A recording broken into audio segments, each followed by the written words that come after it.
കൊല്ലം കൊട്ടാരക്കര കുളക്കടയിലെ എറായം take a break വഴിയോര വിശ്രമ കേന്ദ്രം തുറന്നു പ്രവർത്തിക്കാത്തതിൽ റീത്ത് വെച്ച് പ്രതിഷേധം. ഉദ്ഘാടനം കഴിഞ്ഞ് 1 വർഷം കഴിഞ്ഞിട്ടും വിശ്രമ കേന്ദ്രം തുറന്നു പ്രവർത്തിക്കാൻ നടപടി ഉണ്ടാകുന്നില്ലെന്നാണ് ആരോപണം. കുളക്കട ലക്ഷം വീട് ജംഗ്ഷന് സമീപം MC റോഡിന്റെ വശത്തെ KSTPയുടെ പക്കൽ നിന്ന് കിട്ടിയ 25 സെന്റ് സ്ഥലത്താണ് എറായം വിശ്രമ കേന്ദ്രം നിർമ്മിച്ചിരിക്കുന്നത്.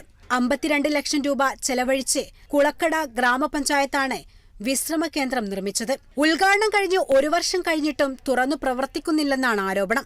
ധനകാര്യമന്ത്രി KN ബാലഗോപാൽ കഴിഞ്ഞ ജൂൺ മാസത്തിലാണ് ഉദ്ഘാടനം നിർവഹിച്ചത്. ഉടനെ തന്നെ ഇത് തുറന്നുകൊടുക്കുമെന്നായിരുന്നു പ്രഖ്യാപനം. പക്ഷേ നാളിതുവരെ അത് പാലിക്കപ്പെട്ടില്ലെന്ന് ആരോപിച്ച് കോൺഗ്രസ് പ്രവർത്തകർ എറായത്തിനു മുന്നിൽ റീത്ത് വെച്ച് പ്രതിഷേധിച്ചു. കരാർ ഏറ്റെടുക്കുന്നതിൽ വന്ന കാലതാമസമാണ് കേന്ദ്രം തുടങ്ങാൻ വൈകിയത് എന്നാണ് പഞ്ചായത്ത് അധികൃതരുടെ വിശദീകരണം. കേരള വിഷൻ ന്യൂസ്, കൊല്ലം.